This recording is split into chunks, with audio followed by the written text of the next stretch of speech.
meie meeskonna vaim on see, mis meid nii kaugele toonud on ja ka need head tulemused, mis meil sellel aastal veel detsembrikuus vormistamist ootavad, ilmselt saavad teoks ainult meie enda tublile tööle ja kogu sellele meie meeskonnale.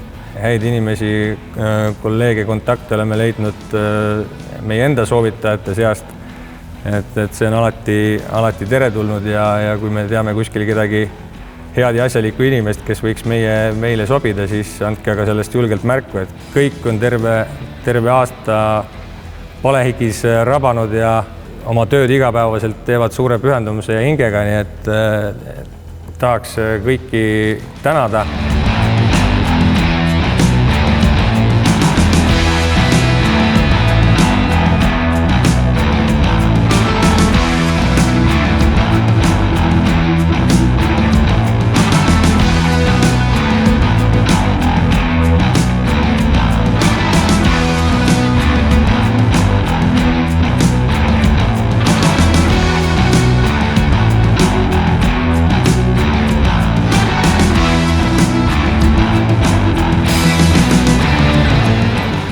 Ja aasta töötajad 2021 on Raimo Kelt ja Toomas Norma.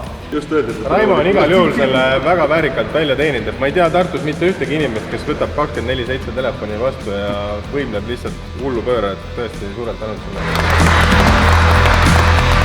No tänan surve eest. Mareksi kõne, mis sa tegid, et saab siis veel rohkem teha.